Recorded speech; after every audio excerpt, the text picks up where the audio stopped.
शांति।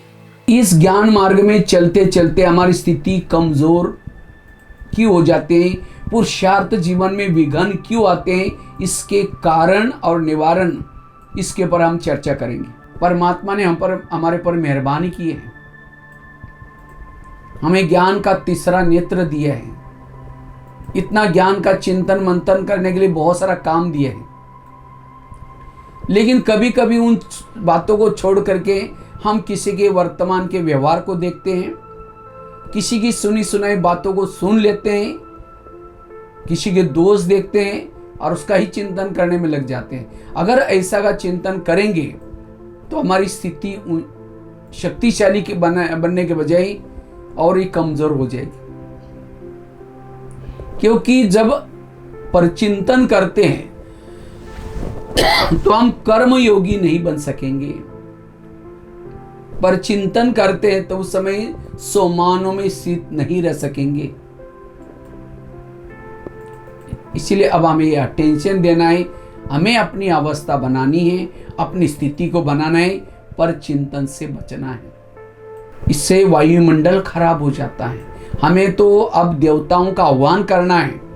देवताएं तब आएगी जब यहाँ वायुमंडल अच्छा होगा, और वायुमंडल अच्छा तब बनता है जब हम पॉजिटिव सोचते हैं, सकारात्मक सोचते हैं। हम अंधकार को मिटाने वाले हैं। अगर हम ही अंधकार फैलाएंगे तो ये तो डिसर्विस हो गई। इसीलिए अब ये धारणा पक्की करनी है, मुझे किसी के दोष नहीं देखने, क्योंकि ये संसार कल्याणकारी है। हर एक का अपना अपना पार्ट है, हर एक का अपना अपना रोल है। जैसा जिनका पार्ट है सब बजा रहे, इसलिए कोई किसी का दोष नहीं है। इसलिए पर चिंतन से बचना, कुछ अपनी स्वोन्नति करने के लिए, सुख शांति की अनुभूति करने के लिए। और उस समय को हम अगर वेस्ट करेंगे, कहते हैं सबसे बड़ा खजाना, वैसे तो सभी खजाने मत हो गए, लेकिन समय का खजाना बहुत मतों का है। जो समय को वेस्ट करता है, बाकी उसके सारे खजाने वेस्ट हो जाते हैं। समय का खजाना वेस्ट करेंगे, संकल्प का खजाना गया, ज्ञान का खजाना गया, गुण और शक्तियों का सारे खजाने वेस्ट हो गए। खजाने जमा करने का केवल संगम युग समय है। इसीलिए अगर स्थिति को शक्तिशाली बनाना है, निर्विघ्न बनना है, उसके लिए पर चिंतन से बचना है। पर चिंतन करने से अपना स्वयं का गला कट जाता है। आकाश में थूकेंगे, थूका कहाँ आएगा? अपने ही सिर पर आएगा। इसी तरह पर चिंतन करने से अपना खुद का घाटा है।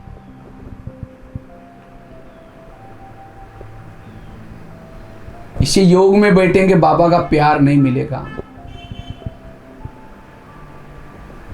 इससे हमारे जीवन में और भी विघ्न आएंगे, ईर्ष्या आएगी, घृणा आएगी, वैर होगा, आपस में विरोध होगा। क्योंकि जिसकी निगेटिव बातें सुनेंगे उसके लिए आपकी भावनाएं भी बिगड़ेगी। और याद रखना है, भावना और योग इसका बहुत गहरा संबंध है। जितनी हमारी भावना ऊंची, उतना हमारा योग ऊंचा। इसीलिए कोई भी आकर के किसी के प्रति भावनाएं निगेटिव बनाता है, उससे दूर रहना है। उसको कहते हैं कुसंग। तो पर चिंतन से बचना। बाबा कहते मेरे बहुत अच्छे अच्छे बच्चे थे, ज्ञान योग करते थे, लेकिन आज वो है ही नहीं, चले गए। कहाँ गए, क्यों गए? क्योंकि उन्होंने ज्ञान में चलते चलते किसी के दोष देके सेवा कर रहे थे, सब कुछ कर रहे थे, लेकिन दोष देके किनारा हो गया, यहां से चले गए। तो घाटा किनका हुआ? उनका ही हुआ ना। तो विघ्नों का कारण दोष। इससे संगठन में दरारें आ जाते हैं, आपस में मनमुटाव होता है। बाबा कहते हैं बच्चे खीर खंड नहीं होकर के रहो, आपस में खीर लून पानी नहीं बनो, खीर खंड होकर के रहो। लून पानी मतलब ये लून पानी का कारण क्या हुआ? पर चिंतन, दोष को देखना। हर इंसान में अच्छाई है, लेकिन हम अच्छाई के बजाय बुराई देखना शुरू करते हैं। इसलिए आज से हमें यह धारणा पक्की करनी है, प्यारे बाबा संगम युग चल रहे हैं, हम कभी भी किसी के दोष नहीं देखेंगे। कोई आकर के सुनाता है उससे दूर रहेंगे, नहीं सुनेंगे। नहीं तो जैसे कहा ना, सीढ़ी उतरने के लिए 5000 साल लगे, चढ़ने के लिए कितना जन्म मिला? एक जन्म, और वो भी पूरा सबको नहीं मिला है। किसी को 4 साल, किसी को 2 साल, किसी को 8 साल, 10 साल। थोड़ा योग लगाते सीढ़ी ऊपर चढ़ गए, थोड़ा सा सेवा की सीढ़ी ऊपर चढ़ गए, थोड़ा सा किसी का परचिंतन किया, जितनी सीढ़ी चढ़ी थी उतना नीचे उतरे। यही करेंगे, योग करेंगे, सेवा करेंगे, ऊपर चढ़ेंगे, फिर परचिंतन करेंगे, नीचे ऊपर करते हैं, संगम युग पूरा हो जाएगा। स्टॉप, जहाँ खड़े वहीं आएंगे, फिर सतयुग तक नहीं पहुँचेंगे। कई त्रेता में या कई फिर सतयुग में भी जाएंगे, ऊंच पद नहीं मिलेगा। पुरुषार्थ में विघ्न रूपी जो बैरियर है ये है परचिंतन, इससे बचना। जैसे ब्रेकर होते हैं ना, जब कहीं हम यात्रा में स्पीड में जाते हैं तो कई जगह पर ब्रेकर होते हैं, ब्रेकर से स्पीड कम हो जाती है। इसी तरह हमारे भी पुरुषार्थ में एक प्रकार का ब्रेकर है, परचिंतन, इस ब्रेकर से बचना। इसलिए सदा सोचिंतन करने वाले सबको प्रिय लगते हैं। कभी कभी हम कहते हैं इसको सुधरना चाहिए, इसको ऐसा करना चाहिए, ऐसा करना चाहिए। ये हम क्यों कहते हैं? जब हम देहबान में आते हैं, दूसरे के दोष दिखते हैं, और जब दोष देखते हैं हम उसको राय देना शुरू करते हैं, इसको सुधरना चाहिए, इसको बदलना चाहिए। वास्तव में बदलना मुझे चाहिए। मैं देहबान के चश्मे से देख रहा था, इसीलिए मुझे उसके दोष दिखाई पड़ रहे। इसलिए आत्माभिमानी बनो, सब अच्छे नजर आएंगे, सबके गुण दिखाई पड़ेंगे। इसीलिए बाबा कहते बच्चे ये पहला सबक पक्का करो, आत्मा का पाठ पक्का करो। विकारों का सरदार है देह का भान। जब देह भान आएगा बाकी सारे विकार उसके पीछे आ जाएंगे। काम आएगा, क्रोध आएगा, सारे विकार आएंगे। स्थिति बिगड़ गई, जितना कमाया चट हो जाता है। राम रावण का युद्ध चलता है, राम रावण का एक सिर काटता है, फिर दूसरा काटता है, सिर कट जाते, दोबारा जुड़ जाते। विभीषण आकर के कहता है उसके नाभि में तीर लगाओ। जब नाभि में तीर लगा तो रावण मर गया। इसी तरह आज हम भी रावण को मारने में लगे, कभी 2 साल, कोई 2 साल से, कोई 4 साल से, लेकिन बीच बीच में हमारे संस्कार रिपीट हो रहे। क्यों? क्योंकि देह भान रूपी नाभि में तीर नहीं लगा। जब तक देह भान नहीं छोड़ेंगे निर्विघ्न नहीं बनेंगे। विघ्नों का कारण है देह का भान। इसलिए आत्मा हूं ईश्वर, आत्मिक स्वरूप में रहने वाला सदा एवर रेडी है। आत्मिक स्वरूप में रहने वाला कर्म योगी है। आत्मिक स्वरूप में रहने वाला उसका इंद्रियों पर शासन है।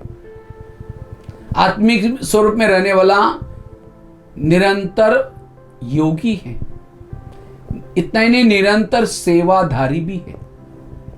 भले अभी लॉकडाउन चल रहा है, कुछ भी नहीं हो रहा है, लेकिन अगर आपकी आत्मिक स्थिति है, आप बहुत बड़ी सेवा कर रहे हैं, क्योंकि आपके द्वारा संसार में वाइब्रेशन फैल रहे। इसलिए कृष्ण अर्जुन को कहता है, हे अर्जुन, हे पार्थ, तुम आप सूर्य बनो, सूर्य। सूर्य वाली स्थिति में बाबा भी कहते हैं बच्चे, अब ये आत्मा के भान, ज्वाला स्वरूप, जैसे सूर्य ज्वाला स्वरूप होता है, इसी तरह हमारी भी ज्वाला स्वरूप स्थिति रहे, और उससे हमारे जन्म जन्मांतर के विकर्म खत्म होंगे। इतना ही नहीं, इस ज्वाला स्वरूप स्थिति से हमारी आत्मा की जन्म जन्मांतर की परमात्मा मिलन की प्यास बुझ जाएगी।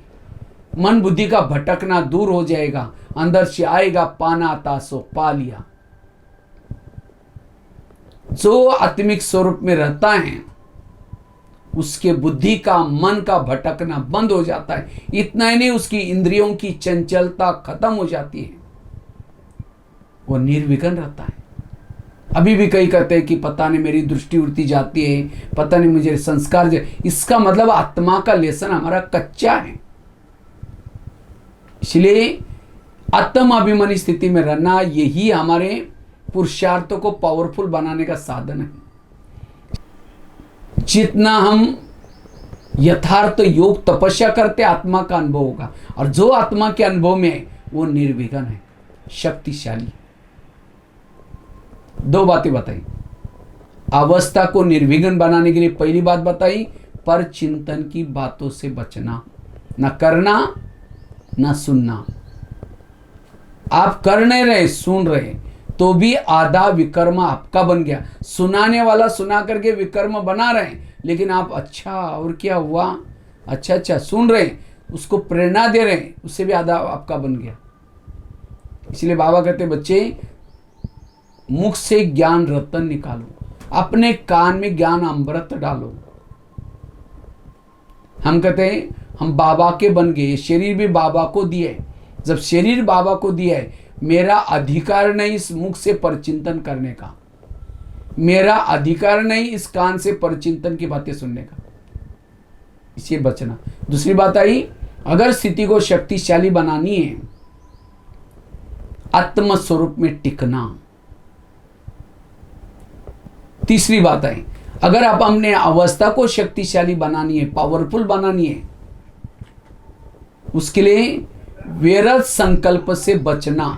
जितना व्यर्थ संकल्प से बचेंगे, अवस्था शक्तिशाली बनेगी। इसीलिए अवस्था शक्तिशाली बनाने के लिए,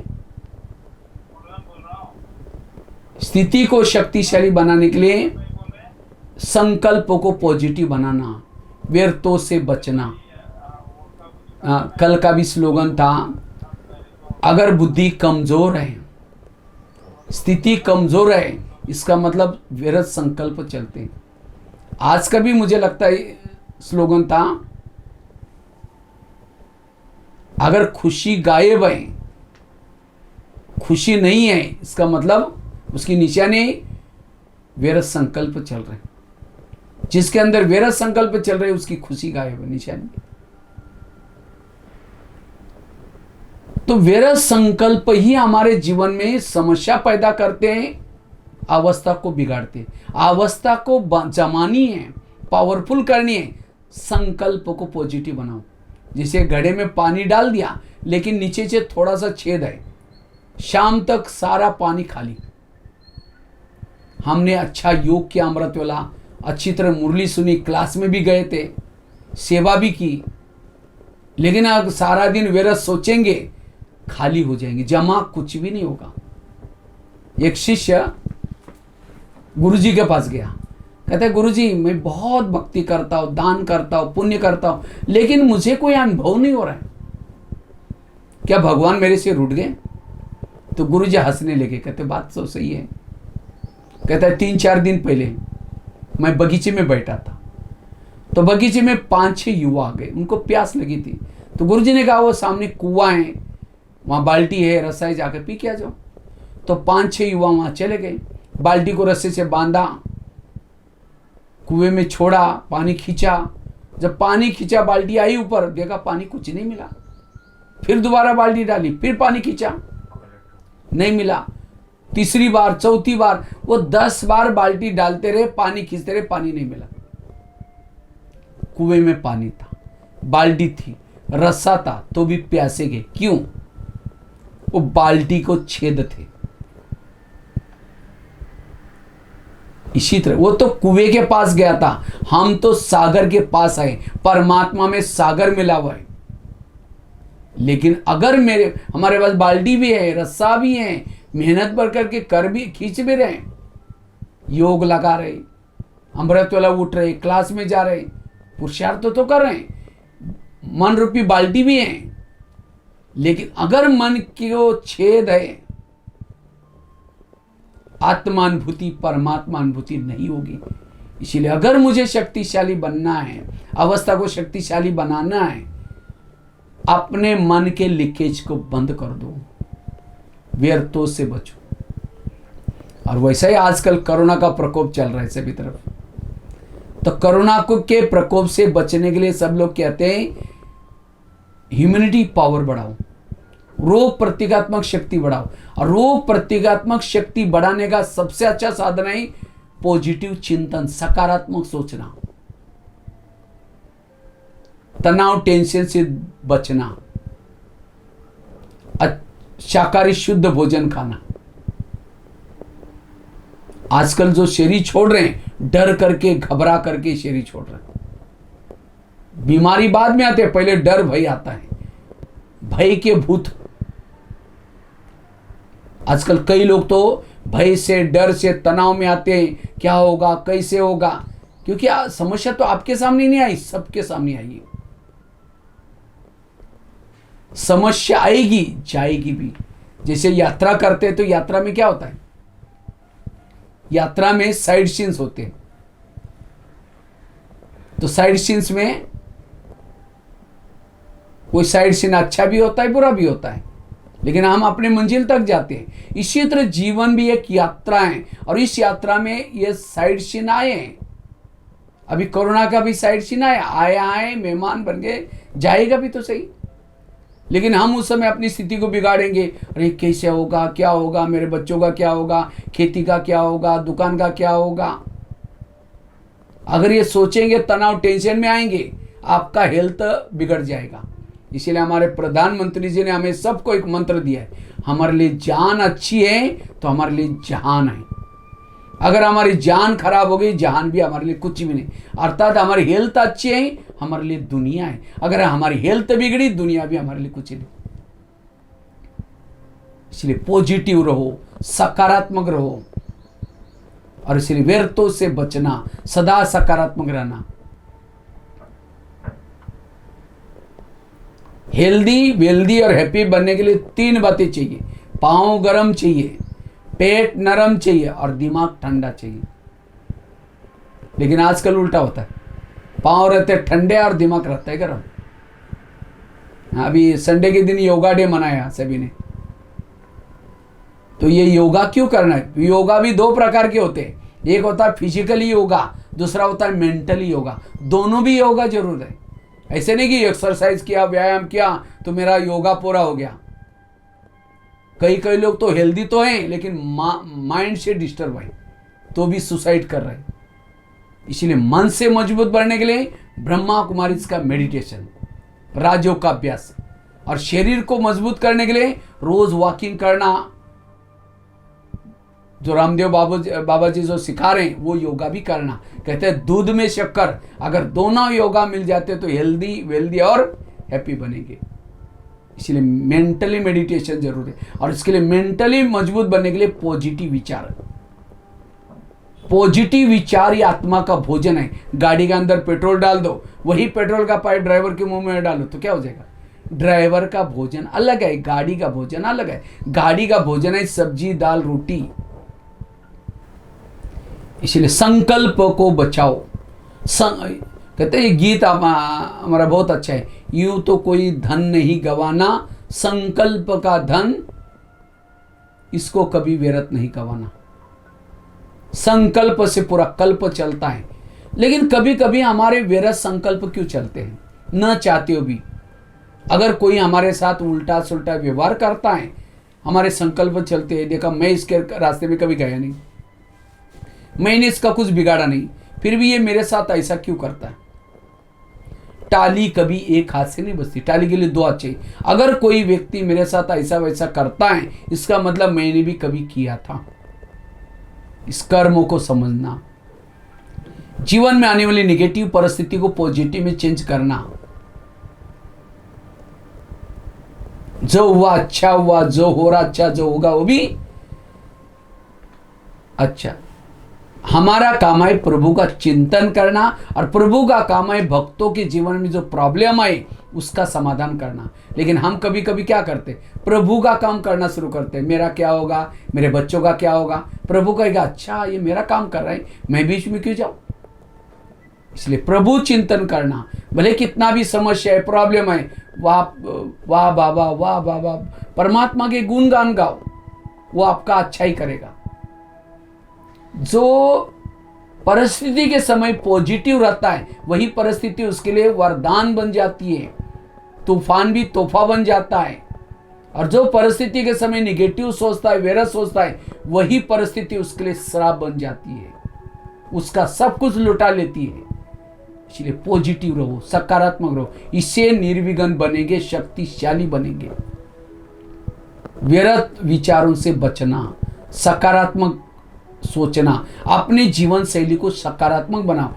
भले अभी समस्या आई है, दुकान कई दिनों के बंद हो, कोई बात नहीं, अपने आप को एडजस्ट करके चलना है। पहले 3 सब्जी खाते थे, अभी 1 सब्जी बनाओ। भले आलू रस में बना करके खाओ, भले दाल रस में दाल के साथ रोटी खाओ, थोड़ा कम खाएंगे। एडजस्ट करके चलना, व्यक्ति के साथ एडजस्ट करके, प्रकृति, और जो एडजस्ट करके चलता है वो विजय है। इसलिए तनाव से, टेंशन से बचना, क्योंकि जितना निगेटिव सोचेंगे रात को चैन की नींद नहीं आई। कई तो नशा करते हैं, कई तो जिसने हमें तनाव पैदा किया उसको ही मार देंगे, आजकल हो रहे हैं। इसलिए पॉजिटिव रहो, सकारात्मक रहो। तो 3 बातें बताई।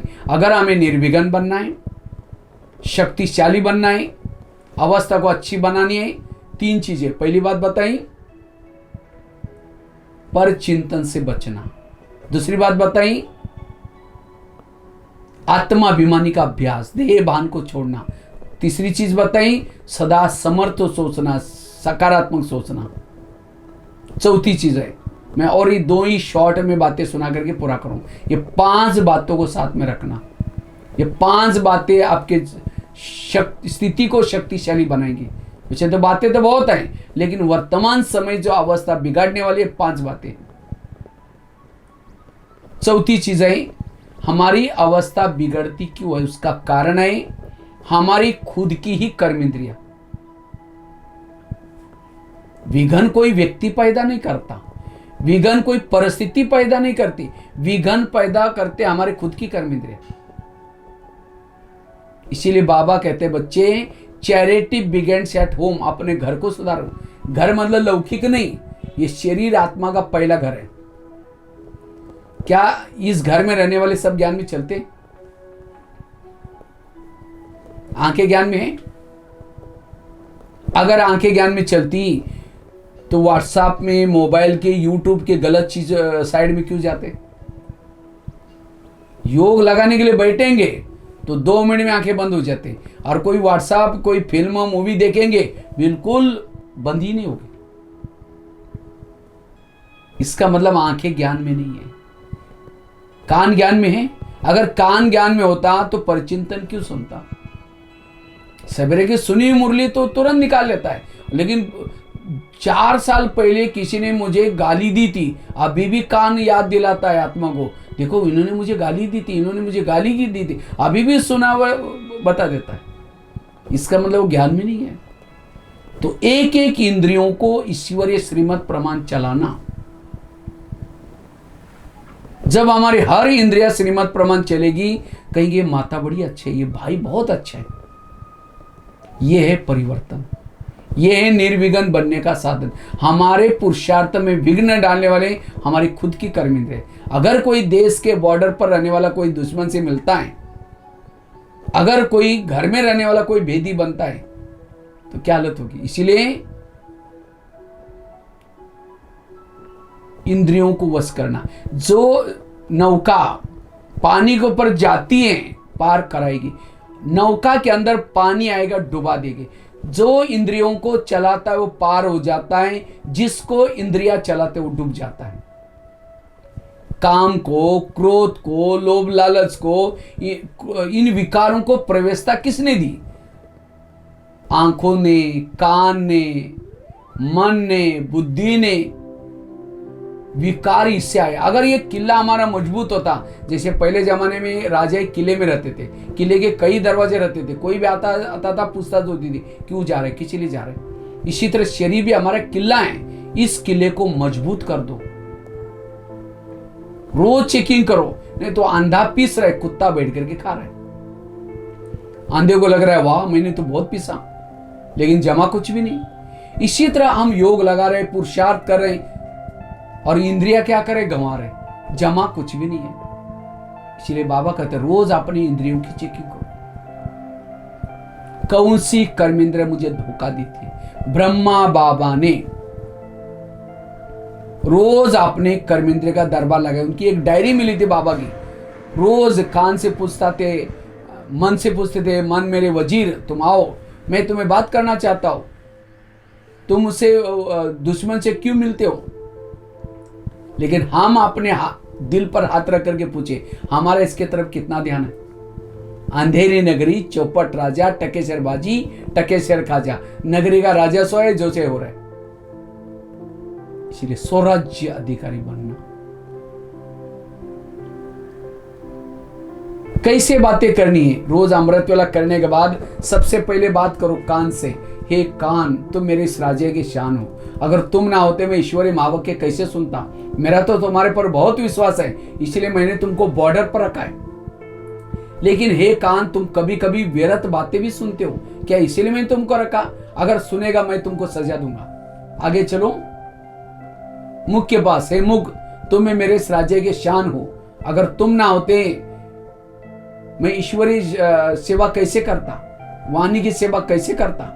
लेकिन कभी कभी तुम किसी का अपमान करते हो, क्या इसके लिए मैंने तुमको रखा है। अगर करेगा तुमको सजा दूंगा। आगे चलो, आंखों के बस, ये आंखें मुझे 84 जन्म बहुत आंखें मिली थी, लेकिन तुम्हारे जैसे भाग्य चले आंखें कोई नहीं मिली, क्योंकि तुम्हारे द्वारा मैंने सत्यम शिवम सुंदरम को देखा। क्या परमात्मा को देखने के बाद तुम्हारा पेट नहीं भरा।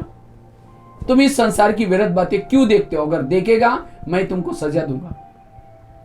आगे चलो, पांव के पास, है पांव तुम में मेरे इस राज्य के शान हो, अगर तुम ना होते मैं सेवा करने के लिए कैसे जाता। सेवा की हाथ ने कर्मना सेवा की, आदि दुआ तुमको मिली, क्योंकि तुम सभी इंद्रियों को सिर पर उठा के लेके जाते हो। लेकिन कभी कभी हे पांव तुम कभी परचिंतन करने के लिए भी सबको लेके जाते हो। परचिंतन किया मुख ने, आधा पाप तुम्हारा भी चढ़ा। इसीलिए तुम कहना, हे मुख तुम जाओ, मेरे राजा ने मुझे मना किया, मैं नहीं जा सकता हूं, मैं राजा के लिए ईमानदारी का काम करूंगा। सभी इंद्रियां मिली हुई है। इस युद्ध में विजय बनने के लिए इंद्रियों का भी सहयोग चाहिए। इसलिए स्वराज्य अधिकारी बनना, मन के पास बुद्धि, इसको कहते हैं कर्म इंद्रिय। और जब तक हमें इस घर को ठीक नहीं करेंगे, प्रॉब्लम बाहर नहीं है, प्रॉब्लम अंदर है। जैसे भारत में अंग्रेज घुसे थे, कैसे घुसे।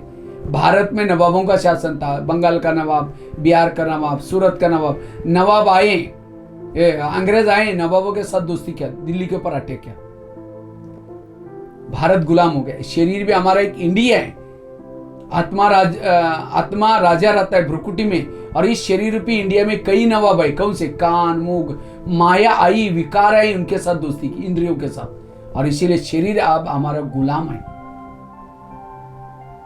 विकारों के गुलाम है। अब इसको स्वतंत्र बनाना है। हर इंद्रियों को जागृत करो। हे आंखें तुम जो गलत देख रहे हैं, मेरा घाटा हो रहा है, क्यों तुम देखते हो। क्या परमात्मा को देखने के बाद तुम्हारा पेट नहीं भरा। हर इंद्रिया कहीं माया गोव्या। इसलिए इसको कहते हैं सो चेकिंग, स्वयं की चेकिंग को। आजकल लॉकडाउन है ना, कहते हैं घर में रहो, अपने परिवार के साथ रहो। परिवार में रहेंगे, सोशल डिस्टेंसिंग रहेंगे, और साथ में मास्क पहनेंगे, आप सुरक्षित रहेंगे। इसी तरह हमें भी इस संगम युग में अपने घर में शरीर में रह करके अपने इस परिवार के साथ रहना है। हमारा असली परिवार आत्मा का इंद्रिया। क्या कभी फुर्सत से कभी टाइम मिलता है उनको शाबाशी देने के लिए। आज का मानव चंद्रमा पर गया, लंदन में बात करता है मोबाइल से, पड़ोसी कौन है यही पता नहीं है। इसीलिए आज की इंसान की यही हालत हुई। आज हम इस शरीर में रहते हैं, लेकिन कभी भी कर्मेंद्र से प्यार से बात नहीं किया, इसीलिए कर्मेंद्र हमको धोखा दे रहे। ये अंदर से सहयोगी बने, और तब निर्विघ्न रहेंगे, शक्तिशाली। कितनी बातें हो गई, 4 बातें। और लास्ट की एक बात सुना करके पूरा करते हैं। अगर अवस्था को अच्छी बनाना है, शक्तिशाली बनाना है, योग तपस्या करनी है। जितना योग तपस्या करेंगे स्थिति अच्छी बनेगी, शक्तिशाली बनेगी। आज की मुरली सुनी होगी सभी ने, कितना बाबा ने कहा कि बच्चे योग लगाओ, योग से सब कुछ होगा, योग योग। लेकिन योग भी ऐसे नहीं कि भाई योग लगाने के लिए बोला तो कहीं जाकर के बाबा कमरे में बैठेंगे, लेकिन थोड़ा सा बैठेंगे नींद आएगी, बुद्धि भटकेगी। कई तो बाबा ने कहा घड़ी घड़ी के घड़ियाल, मतलब नेमिनाथ बन करके जा करके देखेंगे और 5 मिनट बाकी है, फिर नींद करेंगे, फिर ये करेंगे, फिर झुटका लगाएंगे। ऐसा योग करेंगे उससे प्राप्ति कुछ भी नहीं होगी। इसीलिए अगर योग करते हैं तो कैसे करो, विधि पूर्वक करो। जैसे मोबाइल को चार्ज करते, विधि से चार्ज करते, दोनों तारे डालते, स्विच चालू करते, तब मोबाइल चार्जिंग होता है, बैटरी। इसी तरह आत्मा की बैटरी को चार्ज करना है तो इसलिए मन बुद्धि की तार को परम धाम में बाबा के साथ कनेक्ट करो, बाबा के साथ लगाओ। वास्तव में योग में महत्व की चीज है बुद्धि, लेकिन बुद्धि परम धाम में क्यों नहीं टिकती? क्योंकि सारा दिन अगर परचिंतन किया है, निगेटिव सोचा, तो बुद्धि के ऊपर एक प्रकार की धूल आती है, और धूल वाले बुद्धि में परम धाम का विजन, परमात्मा के विजन दिखाई नहीं पड़ता, बुद्धि भटकती है और फिर मन भारी होता है। इसीलिए मन को हल्का रखो, बुद्धि को स्वच्छ रखो। बाबा कहते हैं बच्चे अपने बुद्धि को क्लीन करो और क्लियर करो। ये ज्ञान हमें मिला है बुद्धि को स्वच्छ करने के लिए, और जिसकी जितनी बुद्धि स्वच्छ है वो योगी है। जब योग लगाते ध्यान परमात्मा में जाना चाहिए। ध्यान और आत्मा हमारी शरीर में रहती है, आत्मा परमधाम में नहीं जाती। जैसे मोबाइल में जब मोबाइल चार्जिंग में लगाते हैं तो बैटरी कोई प्लग में घुसने के लिए नहीं जाती, बैटरी कहां रहती है? मोबाइल में। तो प्लग में कौन गया? तारी गई। इसी तरह हमारा ध्यान जाता है, लेकिन हमारा ध्यान भटकता है। कैसे भटकता है? समझो कोई माता योग लगाने के लिए जा रहे सेंटर पे, और जाते जाते रास्ते में देखा कि बहुत अच्छा सब्जी वाला जा रहा है, बैंगन की सब्जी लेकर के। फिर सोचेगा वाह कितनी अच्छी बैंगन की सब्जी है, चलो आज शाम को इसकी सब्जी बनाएंगे। पहले सोचेंगे जाकर के योग करेंगे, जाते से लेके जाएंगे। फिर सेंटर में गए, लाल लाइट चल रहा है, गीत बज रहा है, शुरू करके मैं आत्मा हूँ, शांत स्वरूप हूँ, शक्ति स्वरूप हूँ। फिर सोचे यार थैली तो लाए नहीं, वो बैंगन कैसे लेके जाओ? फिर कहेंगे छोड़ो कुछ ना, कोई बात नहीं, उसके पास तो प्लास्टिक का थैला पड़ा ही होगा। फिर कहेंगे मैं आत्मा हूँ, शांत स्वरूप हूँ। फिर सोचेंगे गैस के ऊपर जो दूध रखा था शायद उसको बंद किया या ऐसे चल रहा है। फिर कहेंगे ठीक है मैं आत्मा हूँ, शांत स्वरूप हूँ। फिर सोचेंगे घर में तो मेहमान आने वाला था और मैंने सोचा उसके लिए छोले बनाओ, चने, लेकिन रात को तो भिगो ही नहीं, चलो छोड़ो कुछ और बना देंगे, मैं आत्मा हूँ, शांत स्वरूप हूँ। लाल लाइट की सफेद लाइट होगी, योग का टाइम पूरा हो गया। सामने वाला बैठने वाला सोचेगा वाह इन्होंने आधा घंटा योग किया। ऐसे योग से आत्मिक स्थिति नहीं बनेगी, विकर्म विनाश नहीं होंगे, घड़ी घड़ी के घड़ियाल नहीं बनना, नेमिनाथ नहीं बनना। भक्ति मार्ग में यही किया, माला जप रहे राम राम राम राम राम, देखना भाई बिल्ली दूध पे राम राम राम। अब यहाँ बैठे योग में, मैं आत्मा हूँ, शांत स्वरूप हूँ, शक्ति स्वरूप हूँ। अचानक थाली का आवाज आया जोर से, कहेंगे बेटा तुमने क्या गिराया, थोड़ा ध्यान से लेना। तो किसने सुना? कान ने। कान नहीं सुनता, सुनती कौन है? बुद्धि कानों के द्वारा सुनते, ध्यान सुनता है। इसका मतलब ध्यान कहाँ था? यहाँ था। जब ध्यान यहाँ था, मन कहाँ था? वो भी यहाँ था। जब ध्यान यहाँ आए, मन यहाँ आए, तो ऊपर कौन गया? कोई नहीं गया। तो चेक करो, अमृत वाला मैं 1 घंटा बैठता हूं, लेकिन मेरे बुद्धि का कैमरा उस परमात्मा को कितना समय देखता है? ध्यान को समझना जरूरी है।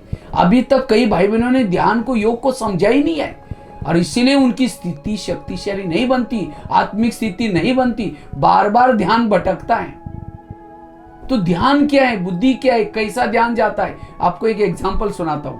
अभी आप लोग सीतापुर में बैठे हैं, घरों में बैठे, कई लोग तो, कई तो दुकानों में भी बैठे होंगे, ऑफिस में भी बैठे होंगे, कई तो सुन रहे। मैंने अभी इसी समय आपको बोला, इसी समय आप अपने आप को फील करो, अनुभव करो, मैं माउंट आबू में ओम शांति भवन के सामने खड़ा हूं। ओम शांति भवन सफेद कलर दिया हुआ है, और बैकग्राउंड में पहाड़ी है, दो साइड पर दो योगी के गुंबज है, बीच में घड़ी है। आप ओम शांति भवन के बीच का गेट खोल करके अंदर जा रहे हैं, सीढ़ी चढ़ करके। जैसे अंदर गए, बराबर वरांडे में एक बहुत अच्छा स्वर्ग का मॉडल है, उसको देख करके आप अंदर चले गए। सामने एक घड़ी है, सतयुग, त्रेता, द्वापर, कलयुग का कलर बना करके, उसको आप अच्छी तरह देख रहे हैं। फिर बाद में वहां से आप नीचे आए, शांति पांडव भवन में, पांडव भवन के गेट के अंदर गए, आप शांति स्तंभ के पास जा रहे हैं। शांति स्तंभ आप अनुभव कर रहे हैं, मार्बल का बना हुआ है, पवित्र स्तंभ, ज्ञान स्तंभ लिखा हुआ है। उसको चक्कर लगा करके झोपड़ी की तरफ गए। झोपड़ी के पास एक झूला है, अंदर झोपड़ी में प्रवेश किया। बाबा का गदीला रखा हुआ है, खत लिखता, ब्रह्मा बाबा वहां बैठ करके गदीले पर पत्र लिखते थे, बच्चों के पत्रों के जवाब देते थे। अनुभव करो। वहां से आप बाबा के रूम में आए, जहां नीला सा ट्रांसलाइट लगा हुआ है। बाबा की खटी है, जैसे कि उस खटिया पर बाबा बैठे हुए, बनियान पहना हुआ फोटो देखा होगा। बाबा से दृष्टि ले रहे।